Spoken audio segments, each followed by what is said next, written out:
Hello दोस्तों, कैसे हैं आप सब। उम्मीद करते हैं कि आप लोग अच्छे ही होंगे। और आज हम लोग एलसीएम और एचसीएफ पढ़ने वाले हैं।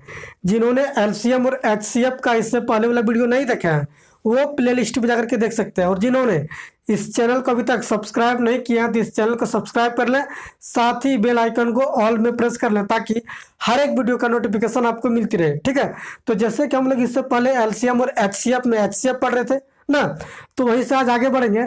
तो जैसे कि हम लोग इससे पहले जो पढ़े तो थोड़ा उस चीज़ को रिवीजन कर लेते हैं, उसके बाद आगे बढ़ेंगे। तो जैसे कि इससे पहले मान लीजिए कि क्या पढ़ते हैं कि दो संख्या है 20 और 29 ना, दो संख्या मान लीजिए 20 और 29 है, पहले बता चुके हैं। कहा जाए कि 20 और 29 में वह सबसे बड़ी संख्या बताइए, 20 और 29 में वह सबसे बड़ी संख्या बताइए जो भाग देने पर समान शेषफल बचे। तो वो क्या होता है, इस दोनों का अंतर यानी कि इस दोनों का डिफरेंस, इस दोनों का डिफरेंस। तो इस दोनों का डिफरेंस क्या निकला, 9। यानी कि वह बड़ी से बड़ी संख्या क्या है, 9। बड़ी से बड़ी संख्या वह क्या है, 9। क्योंकि 9 से 20 को भाग देंगे शेषफल क्या बचेगा, 2। और 9 से 29 को भी भाग देंगे शेषफल क्या बचेगा, 2। यानी कि समान शेषफल बचा ना।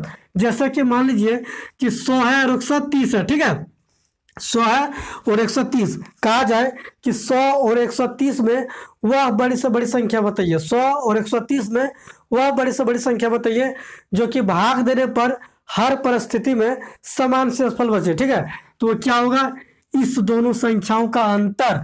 तो इस दोनों संख्याओं का अंतर क्या है, 30। वो बड़ी से बड़ी संख्या क्या होगा, 30। बड़ी से बड़ी संख्या 30। देखिए, इसका कोई फैक्टर भी रहेगा तो शेषफल समान ही होगा। जैसे कि 9 का फैक्टर क्या क्या हो सकता है, 1 और 3, यही ना। और 9 तो ये है, यानी कि 9 का फैक्टर 3, 3 से विभाग देंगे तो शेषफल समान ही बचेगा दोनों में। ठीक है, जैसे कि यहाँ पर है 30, 30 का फैक्टर क्या क्या हो सकता है, 1, 2, 3, ठीक है, 5, 6, 10 और 30 ना। तो 30 का फैक्टर ये हो सकता है। तो देखिए, 30 से अगर भाग देंगे तो शेषफल क्या बचेगा, 10। यहाँ पर भी शेषफल क्या बचेगा, 10। यानी कि समान शेषफल बचा। देखिए, अगर 5 से भाग देंगे तो पूरा पूरा कट जाएगा, शेषफल क्या बचेगा, 0। यहाँ पर भी शेषफल 0, यहाँ पर भी शेषफल 0। समझिएगा थोड़ा, ये जरूरी नहीं है कि 30 से भाग दिए तो शेषफल यहाँ 10 बचा और यहाँ 10 बचा। 5 से भाग देंगे तो शेषफल 10 से बचेगा नहीं, लेकिन शेषफल जो बचेगा दोनों में समान शेषफल बचेगा। ठीक है, 5 से भाग दिया तो शेषफल 0, यहाँ भी शेषफल 0। ठीक है, 10 से भाग देंगे तो यहाँ भी शेषफल 0, यहाँ भी शेषफल 0। ये जरूरी नहीं है कि हर परिस्थिति में 10 ही शेषफल बचेगा, लेकिन ये जरूरी है कि किसी भी संख्या से भाग देंगे ना, जो फैक्टर है इसमें से किसी भी संख्या से भाग देंगे तो शेषफल दोनों का समान आएगा, शेषफल दोनों का समान आएगा। ठीक है, यहाँ पर भी देखिए शेषफल समान आएगा। तो उम्मीद करते हैं कि आप लोग को यह चीज समझ में आ गया होगा, पहले ये बता चुके हैं। अब चलते हैं क्वेश्चन की ओर। ठीक है, क्वेश्चन लेते हैं। देखिए, आज का पहला क्वेश्चन क्या, देखिए आप लोगों को स्क्रीन पर दिख रहा होगा, पढ़िए। क्या कह रहा है कि वह बड़ी से बड़ी संख्या ज्ञात करें जिसमें 948 एवं 2480 को भाग देने पर शेषफल क्रमशः 3 और 5 बचे। ठीक है, शेषफल क्रमशः 3 और 5 बचे। क्या कह रहा है कि वह बड़ी से बड़ी संख्या बताइए, वह बड़ी से बड़ी संख्या बताइए जो कि 948 और 2480 को भाग देने पर शेषफल 3 और 5 बचे, शेषफल 3 और 5 बचे। यानी कि वो संख्या जिस संख्या से 948 को भाग देंगे तो शेषफल 3 बचेगा, और उसी संख्या से 2480 को भाग देंगे तो शेषफल 5 बचेगा। ठीक है, तो देखिएगा, समझिएगा, यानी कि समझिए शेषफल 3 बचना चाहिए। इसका मतलब क्या, 948 में 3 घटाएंगे तो क्या होगा, 945। यानी कि 945 तक एग्जैक्ट डिवाइड होना चाहिए, उस संख्या से 945 तक एग्जैक्ट डिवाइड होगा तभी तो शेषफल 3 बचेगा यहाँ पर। और इसमें 5 घटाएंगे क्योंकि यहाँ पर शेषफल 5 बचाना है। ठीक है, तो यहाँ पर शेषफल 5 बचाना है तो 5 घटाएंगे, यानी कि 2475 एग्जैक्ट डिवाइड होना चाहिए, तब तो शेषफल 5 बचेगा। नहीं समझे, समझिए। मान लीजिए क्या कह रहा है कि वह संख्या बताइए, बड़ी से बड़ी संख्या वह जो कि 948 और 2480 को भाग देने पर, ठीक है, शेषफल जो है 3 और 5 बचे ना। यानी कि 948 वो संख्या जो है उससे 948 को भाग देंगे तो शेषफल 3 बचना चाहिए, और 2480 को भाग देंगे तो शेषफल 5 बचना चाहिए। यानी कि वो संख्या मान लीजिए n है, ठीक है, वो संख्या मान लीजिए n है, ठीक है। 948 को भाग देंगे तो शेषफल क्या बचना चाहिए, 3, ठीक है। यानी कि 945 एग्जैक्ट कटना चाहिए, 945 एग्जैक्ट कटना चाहिए, तभी तो शेषफल 3 बचेगा भैया, तभी तो शेषफल 3 बचेगा। जैसे कि ये है क्या, 2480 है ना, 2480, तो यही नंबर से ना भाग देंगे इसमें, तो चलिए भाग देंगे तो 2475 एग्जैक्ट डिवाइड होगा, तभी तो शेषफल आपका 5 बचेगा, तभी तो शेषफल आपका 5 बचेगा। यानी कि वो बड़ी से बड़ी संख्या बताइए जो कि 945 और 2475 को पूरा पूरा भाग लग जाए ना, पूरा पूरा काट दे, वह सबसे बड़ी संख्या बताइए जो 945 और 2475 को पूरा पूरा काट दे, यानी कि हाईएस्ट कॉमन फैक्टर, यानी कि हाईएस्ट कॉमन फैक्टर, यानी कि 945 और 2475 का HCF, 945 और 2475 का HCF ही तो होगा जो कि 945 और 2475 को पूरा पूरा काटेगा ना, और 948 और 2480 से भाग देंगे उस संख्या से, तो शेषफल मेरा 3 और 5 बचेगा, ठीक है। तो चलिए इसका HCF क्या हो जाएगा, तो हम आप लोगों को HCF निकालने के लिए 3 तरीके बताए थे, कौन कौन, पहला क्या था, लॉन्ग डिवीजन मेथड, ठीक है, दूसरा डिफरेंस मेथड, और तीसरा फैक्टर मेथड, ठीक है, ये आप लोग हम बता चुके हैं। तो चलिए यहाँ पर अगर आप गौर कीजिएगा तो देखिए यहाँ पर 9 है फैक्टर, है ना, देखिए 5 और 4 9 और 9 9 है ना, यहाँ पर भी 9 है, यानी कि इसको हम लोग इस तरीके से लिख सकते हैं, एक फैक्टर यहाँ पर 9 है, 9 इंटू क्या लिख सकते हैं 9 इंटू 9 का 9 9 5 45 यानी कि 105, यहाँ पर भी 9 इंटू क्या लिख सकते हैं 275 होगा ना, 9 दूनी 18, हाँ ठीक है, यानी कि एक फैक्टर यहाँ पर 9 है, 9 दोनों में कॉमन है, बता चुके आप लोग HCF निकालने के लिए। फिर देखिए यहाँ पर भी 5 है, यहाँ पर भी 5 है, यानी कि 5 इंटू इसको लिख सकते हैं, 5 इंटू 5 दूनी 10, 5 का 5 यानी 5 इंटू 21 इसको लिख सकते हैं, 5 इंटू 25 और 25 यानी कि 5 इंटू 55 यानी कि 5 यहाँ भी है, यानी कि 5 कॉमन है, यानी कि इसका HCF क्या निकल गया, HCF 45। आप लोगों को हम HCF निकालने के लिए बता चुके हैं, ठीक है। जिन्होंने इससे पहले वाला वीडियो नहीं देखा है फिर से बता रहे कि प्ले लिस्ट में जाकर के देख सकते हैं, ठीक है। तो HCF क्या निकला 45, यानी कि वह बड़ी से बड़ी संख्या क्या है, वह बड़ी से बड़ी संख्या क्या है 45। 45 से भाग देंगे तो शेषफल 45 से 948 को भाग देंगे शेषफल क्या बचेगा 3 बचेगा, और 45 से 2480 को भाग देंगे तो शेषफल 5 बचेगा ना। देखिए नहीं समझे फिर से एक बार समझिए, सवाल में कह रहा है कि वह सबसे बड़ी से बड़ी संख्या बताइए, वह बड़ी से बड़ी संख्या बताइए जो कि 948 और 2480 को भाग देने पर शेषफल क्रमशः 3 और 5 बचे, यानी कि 948 में 3 घटाएंगे तो 945, यानी कि वह संख्या 45 से पूरा पूरा भाग लग जाए ना, वो संख्या जो है 45 से पूरा पूरा भाग लग जाए, और 5 घटाएंगे उसमें 2475, ठीक है। 2480 में 5 घटाएंगे तो क्या बचेगा 2475, यानी कि उस संख्या से 2475 भी पूरा पूरा भाग लग जाए तभी तो 5 शेषफल बचेगा, ठीक है। तो क्या हो जाएगा इस दोनों का HCF यानी कि जो रिमाइंडर था, जो शेषफल था, उस संख्या में शेषफल को घटा दिए, जो निकला उसका HCF निकाल दिए। तो उम्मीद करते हैं कि आप लोग को समझ में आ गया होगा ये चीज। नेक्स्ट सवाल इसी टाइप का लेते हैं, ठीक है। चलिए नेक्स्ट क्वेश्चन कहता है कि वह सबसे बड़ी संख्या कौन सी है जिसमें 38, 45 एवं 52 से भाग देने पर शेषफल क्रमशः 2, 3 और 4 बचे, ठीक है। यानी कि वह बड़ी से बड़ी संख्या बताइए जो कि 38, 45 और 52 से भाग देने पर शेषफल क्रमशः क्या क्या बचे 2, 3 और 4, यही ना। देखिए यानी कि वह बड़ी से बड़ी संख्या बताइए जो कि उस संख्या से 38 को भाग देंगे तो शेषफल 2 बचना चाहिए, उसी संख्या से 45 को भाग देंगे शेषफल 3 बचना चाहिए, और उसी संख्या से 52 को भाग देंगे तो शेषफल 4 बचना चाहिए। यानी कि 2 जो है 38 से घटा देंगे तो शेषफल मतलब क्या बचेगा 36, यानी कि 36 उस जो संख्या होगा उस संख्या से 36 पूरा पूरा कट जाना चाहिए, यानी कि भाग लग जाना चाहिए।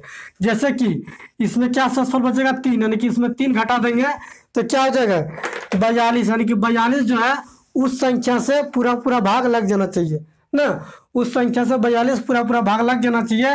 इसमें 4 घटाएंगे तो क्या हो जाएगा 48, यानी कि उस संख्या से 48 पूरा पूरा भाग लग जाना चाहिए, तभी तो शेषफल 4 बचेगा।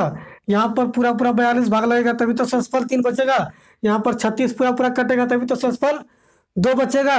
समझ पा रहे हैं ना आप लोग बात को। जैसे कि मान लीजिए कि वो नंबर n है, ठीक है, n से 38 से भाग देना है और शेषफल 2 बचाना है, तो एग्जैक्ट कम से कम 36 कटेगा, कम से कम 36 कटना चाहिए ना, 36 कटेगा तब ना शेषफल 2 बचेगा जी। ठीक है, जैसे कि ये है n, उसी से संख्या से भाग देना है 45, तो 42 कटेगा, 42 तक एग्जैक्ट कटेगा तब ना शेषफल क्या है आपका 3 बचेगा, है ना। जैसे कि n कोई नंबर है वही नंबर, ठीक है, और 52 से भाग देंगे शेषफल क्या बचना चाहिए 4, तो यानी कि 48 एग्जैक्ट कटना चाहिए तब तो शेषफल 4 बचेगा आपका। ठीक है, तो ये चीज आप समझते होंगे। यानी कि कहने का अर्थ ये है कि 36 और 42 और 48 का वह बड़ी से बड़ी संख्या जो कि सभी कट जाए, वह बड़ी से बड़ी संख्या जो कि 36, 42 और 48 कट जाए, तभी तो शेषफल आपका 3, 4 और 2 बचेगा। 38, 45 और 52 को जब भाग देंगे। ठीक है, चलिए 36, 42 और 48 का HCF निकालना है ना, 36, 42 और 48 का क्या निकालना है HCF। HCF वह बड़ी से बड़ी संख्या जो कि 36, 42 और 48 पूरा पूरा भाग लग जाए, तो इसका HCF क्या होगा, देखिए 6 के 36 को लिख सकते हैं, देखिए 6 के 36, 6 से 42 और 6 48 ना, यानी कि 6 जो है हर जगह कॉमन है। HCF क्या निकला 6, यानी कि वह बड़ी से बड़ी संख्या क्या है 6 है, जो कि 38 को भाग देंगे 6 से, ठीक है, 6 से 38 को भाग देंगे शेषफल क्या बचेगा 2 बचेगा ना, और 6 से 45 को भाग देंगे शेषफल क्या बचेगा आपका 3 बचेगा, देखिए, और 6 से 52 को भाग देंगे शेषफल क्या बचेगा आपका 4 बचेगा। ठीक है, समझ पा रहे हैं आप लोग। चलिए उम्मीद करते हैं कि आप लोगों को ये चीज समझ में आ गया होगा और समझ गए होंगे।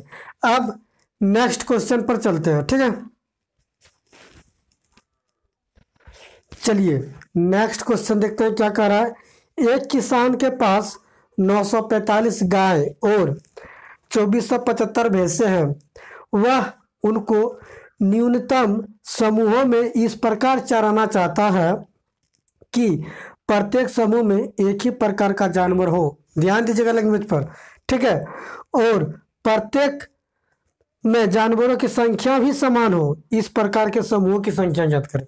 ठीक है, देखिए क्या कह रहा है कि एक किसान के पास, समझिएगा थोड़ा, एक किसान के पास 945 क्या है गाय है, 945 क्या है गाय है, और 2475 क्या है भैंसे हैं, है ना। ठीक है, चलिए 945 गाय है, 2475 भैंसे हैं। कह रहा है कि वह उनको न्यूनतम समूहों में इस प्रकार चराना चाहता है।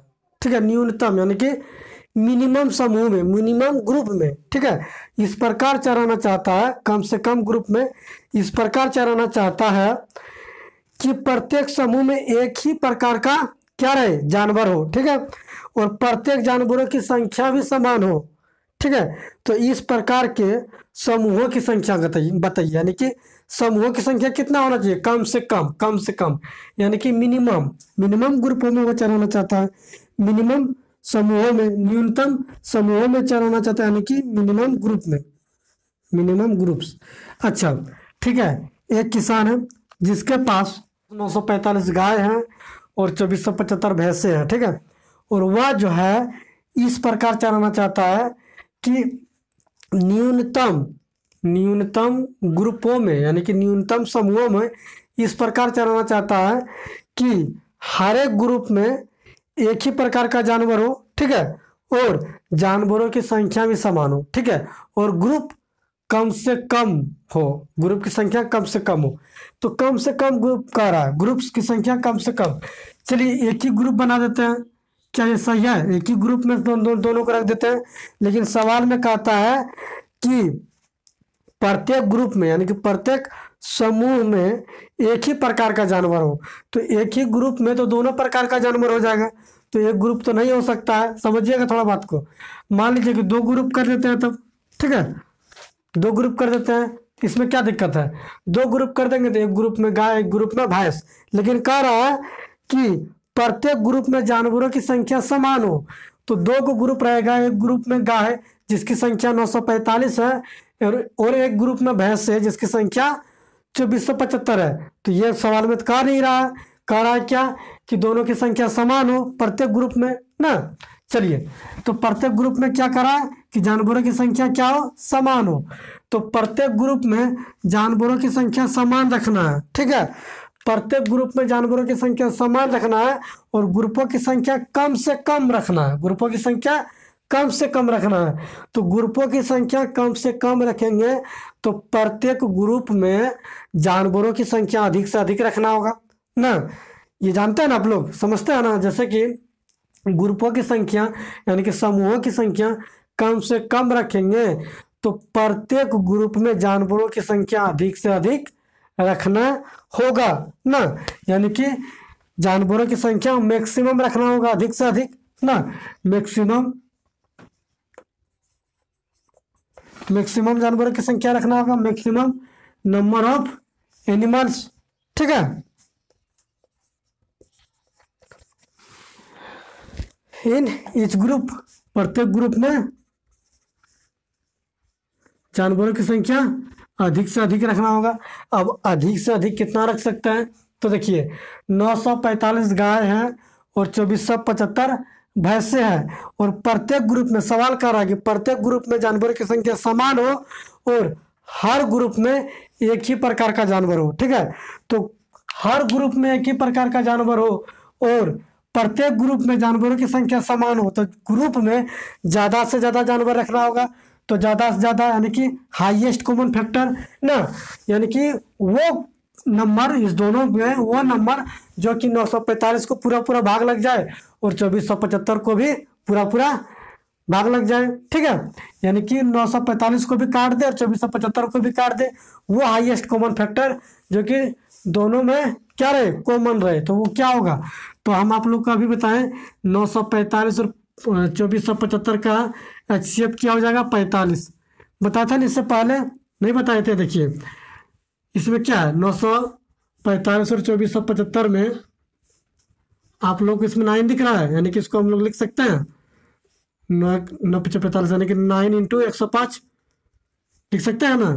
तो एक हो जाता है 9 और एक फिर इसमें 5 भी है, यहाँ भी है 9 × उसको क्या लिख सकते हैं 275 और 275 को लिख सकते हैं 5 × 55 और यहाँ 105 को लिख सकते हैं 5 × 21 लिख सकते हैं ना। ये बता चुके आप लोग को इससे पहले, ठीक है। यानी कि प्रत्येक ग्रुप में 45 करके क्या रखना होगा, एनिमल्स यानी कि जानवरों की संख्या प्रत्येक ग्रुप में 45 रख सकते हैं ज़्यादा से ज़्यादा ना। मैक्सिमम कितना रख सकते हैं, 45। इससे ज़्यादा रख सकते हैं क्या, नहीं। इससे ज़्यादा अगर रखेंगे तो क्या ये यही ना कॉमन है सबसे बड़ी संख्या इस दोनों में। तो अगर इससे ज़्यादा रखेंगे तो क्या हो जाएगा, अलग अलग हो जाएगा। यानी कि वह कॉमन संख्या इस दोनों में जो कि दोनों में क्या हो, कॉमन हो और बड़ी से बड़ी यानी कि हाईएस्ट कॉमन फैक्टर ना। क्योंकि हर एक ग्रुप में ज़्यादा से ज़्यादा जानवरों की संख्या रहेगा तभी ग्रुप की संख्या कम होगी, ठीक है। तो चलिए प्रत्येक ग्रुप में 45 करके जानवर रखना होगा। तो कितना ग्रुप बनेगा, तो देखिए इसको हम लोग क्या लिख सकते हैं, कितना ग्रुप बनेगा गाय का, तो 45 से भाग देंगे 945 को, तो गाय का ग्रुप कितना बनेगा 21 ना। देखिए देख करके। और भैंसे की संख्या कितना बनेगा 55, भैंसे की संख्या कितना बनेगा 55 और 21 और 55 क्या हो जाता है 5 1 6 यानी कि 76। कम से कम 76 ग्रुप्स किसान को बनाना होगा, ठीक है। ये हो गया आपका आंसर, कम से कम 76 ग्रुप्स किसान को बनाना होगा, ठीक है। फिर से एक बार रिवीजन रिपीट कर देते हैं, आप लोग समझिएगा। क्या कह रहा है कि एक किसान है जिसके पास दो प्रकार का जानवर है, क्या क्या? गाय और भैंसे। गाय की संख्या 945 और भैंसों की संख्या 2475।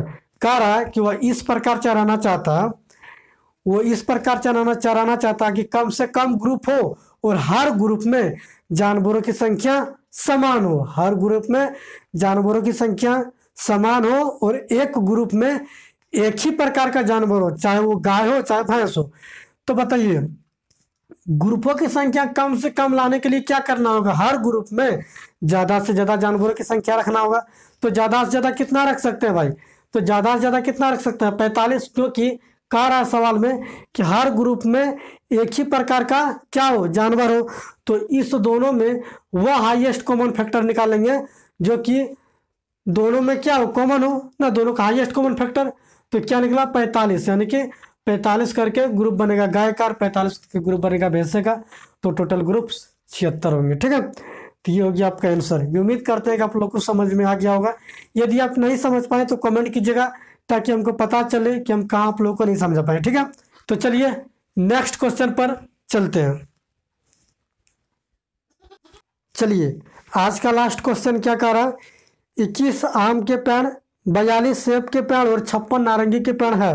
ठीक है, पंक्तियों में इस प्रकार लगाना है कि प्रत्येक पंक्ति में केवल एक ही किस्म के पेड़ हो और पेड़ों की संख्या समान हो और पंक्तियां जो है न्यूनतम हो, यानी कि पंक्तियों की संख्या न्यूनतम हो, कम से कम हो। ठीक है, यानी कि क्या कह रहा है? 21 आम का पेड़ है भैया, आम। 42 सेब का पेड़ है, समझिएगा थोड़ा ध्यान से, और 56 नारंगी का पेड़ है। ठीक है, यही ना कह रहा है, दिखाई पड़ रहा है? चलिए, 56 नारंगी का पेड़ है।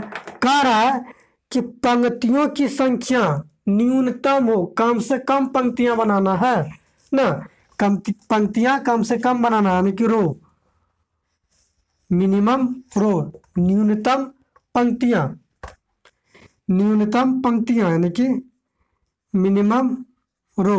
ठीक है, कम से कम पंक्तियां बनाना है ना, न्यूनतम पंक्तियां, कम से कम पंक्तियां बनाना है। तो कम से कम पंक्तियां क्या है? एक ही पंक्ति बना दें, एक ही पंक्ति बना दे, क्या दिक्कत है? तो यदि एक पंक्ति बनाएंगे तो सवाल में कह रहा है कि एक पंक्ति में एक ही किस्म का पेड़ हो, तो एक ही पंक्ति बना देंगे तो सभी किस्म का पेड़ हो जाएगा। तो ये नहीं हो सकता है। क्या 3 पंक्ति बना दे तो अलग अलग किस्म का हो जाएगा? तो 3 पंक्ति तो बना सकते हैं, लेकिन सवाल में कहता है कि प्रत्येक पंक्ति में पेड़ों की संख्या समान हो। तो पेड़ों की संख्या समान होगा भैया, देखिए एक पंक्ति में तो 21 गो आम हो जाएगा, ठीक है, आम का पेड़, और दूसरा पंक्ति में 42 गो सेब का पेड़, और तीसरा पंक्ति में 56 गो नारंगी का पेड़ हो जाएगा। तो ये समान नहीं है, यानी कि 3 भी नहीं हो सकता। क्या हो सकता है? तो देखिए, कम से कम पंक्तियां यानी कि मिनिमम रो बनाने के लिए अधिक से अधिक पंक्तियों में पेड़ लगाना होगा, पंक्तियों में पेड़ अधिक से अधिक लगाना होगा। ठीक है, यानी कि maximum tree, TREE, tree each row, प्रत्येक पंक्ति में अधिक से अधिक पंक्तियां लगाना, पेड़ लगाना होगा। प्रत्येक पंक्ति में अधिक से अधिक क्या लगाना होगा? पेड़ लगाना होगा। अधिक से अधिक बताइए कि 21, 42 और 56 में अधिक से अधिक बड़ी से बड़ी कौन सी संख्या है जो कि सभी को काट दे ना, क्योंकि बराबर बराबर इक्वल इक्वल पंक्तियों में लगाना है ना, बराबर बराबर पंक्तियों में लगाना है, संख्या में ना, बराबर बराबर संख्या में लगाना है। तो वह बड़ी से बड़ी संख्या बताइए जो कि सभी को काट दे, यानी कि हाईएस्ट कॉमन फैक्टर, यानी कि हाईएस्ट कॉमन फैक्टर। तो 21, 42 और 56 में हाईएस्ट कॉमन फैक्टर आपका क्या है? 7 ना, यानी कि 7 करके क्या पेड़ लगेगा हर एक पंक्ति में। तो 7 करके आम का पंक्तियां कितना बनेंगे? आम के पेड़ का पंक्तियां तो 27, 3 गो ना, और 7 42, 6 गो सेब का, और नारंगी का कितना बनेगा भैया? 7 8 56, नीचे वाला तो पड़ रहा है आप लोगों को, हाँ 7 8 56, 8 हुआ ना। तो कितना पंक्तियां कम से कम बनेगा, 17 पंक्तियां, यानी कि 17 रो बनेंगे, ठीक है, जिसमें कि प्रत्येक पंक्तियां में एक ही किस्म का पेड़ होगा और पेड़ों की संख्या क्या होगा, समान होगा। तो उम्मीद करते हैं कि आप लोग को यहाँ तक समझ में आ गया होगा और समझ गए होंगे, और आज यहीं तक रहने देते हैं। नेक्स्ट वीडियो में हम लोग आगे बढ़ेंगे, ठीक है। तो चलिए, यदि आप लोग को समझ में नहीं आया होगा तो कमेंट कीजिएगा कि आप लोग को कहाँ समझ में नहीं आया, ठीक है, ताकि हम भी समझे कि आप लोग को हम कहाँ नहीं समझा पाए। तो आज यहीं तक। जय हिंद, जय भारत।